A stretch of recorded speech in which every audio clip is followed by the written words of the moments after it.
அதோடு அங்கே வந்து எல்லாம் சைவங்க, எல்லோரும் வெஜிடேரியன். அப்போ அங்கேருந்து எக்ஸ்போர்ட் பண்ணி தான் ஆகணும். நான் முதல்ல குஜராத் போனோம், 20 வருஷம் எனக்கு மீனே கிடைக்க மாட்டேது. அதோட துறைமுகம் இருக்கிறது. அது காரணம் என்னன்னா, மீன் உணவு பதப்படுத்தும் தொழில் நிறுவனங்கள் குஜராத்தில் இருக்கின்றது. அதோட துறைமுகம் இருக்கிறது எக்ஸ்போர்ட் பண்ணுறதுக்காக. புதுச்சேரியில் வந்து சேதார்பேட்டில் 2 மாதம் முன்னாடி நான் இண்டஸ்ட்ரியல் எஸ்டேட்டுக்கு போனேன்னா, அங்கு நண்டு இறைச்சி கன்னியாகுமரியிலேருந்து நெல்லூர் வரைக்கும் அந்த நண்டு இறைச்சி வந்து அதை வேக வச்சு அங்கே வந்து ஃபுட் ப்ராசஸிங் பண்ணி பேக் பண்ணி அமெரிக்காவில் அனுப்புகிறாங்க. அது மாதிரி நான் என்ன சொல்ல வருதுன்னா, அவ்வளோ ஆப்பர்ச்சுனிட்டி நம்மக்கிட்ட இருக்குது. அதெல்லாம் நம்ம பயன்படுத்தணும். நான் எப்பவுமே நினைப்பேன், நான் ஒரு தடவை 2 தடவை நான் காரைக்கால் போர்ட்டுக்கு போயிட்டு வந்திருக்கேன். அப்போ ஸ்ரீலங்கா கூட இந்த பிரச்சனைகளை பற்றி சொன்னாங்க என்னை பற்றி.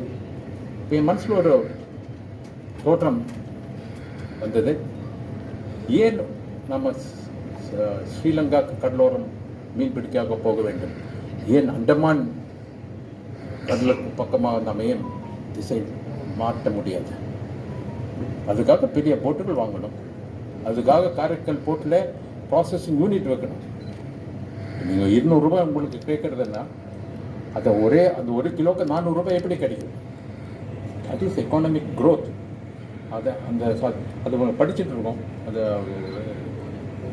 எக்ஸ்பர்ட் ஒப்பீனியன் எல்லாம் எடுத்த பிறகு திருப்பி உங்கள் கூட வந்து சின்ன மீன்கள் நீங்கள் வந்து 4 டன் 6 டன்னு திருப்பி கடல்லே போட்டுருவீங்க.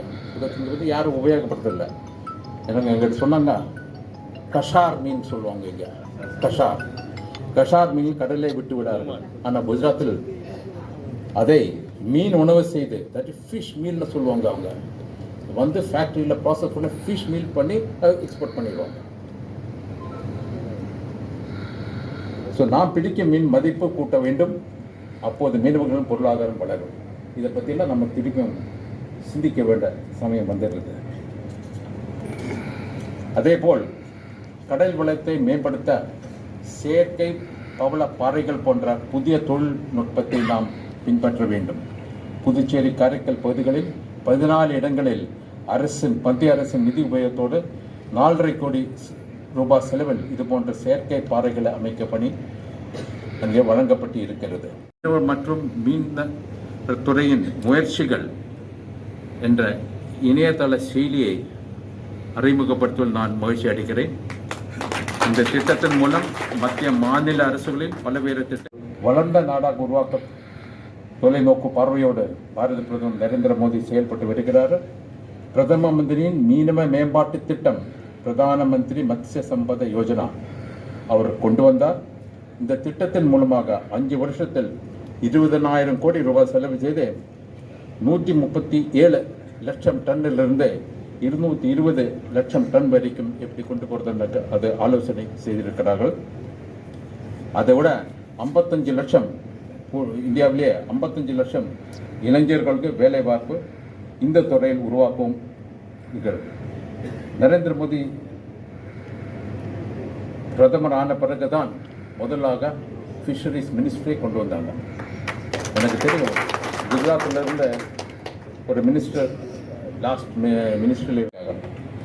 இந்த திட்டத்தின் மூலமாக நல்லவாடு காலாப்பட்டு பகுதியில் மீன்பிடி இறங்கும் தலைமை அமைக்க நாம் பாண்டிச்சேரியோட அங்கே போனால் நாம் ஃபிஷரிஸ் ஹார்பர் பண்ணியிருக்காங்க. ஆனால் பாதி தான் வேலை முடிஞ்சுது, பாதி விட்டுட்டாங்க. அதனால் திருப்பி ஒரு 50 கோடி ரூபாய் செலவு பண்ண தேவை இருக்கு. பட் அது வந்து நம்ம கவலையப்படல. கவர்மெண்ட் ஆஃப் இந்தியாவிலேருந்து காசும் கிடைக்கல.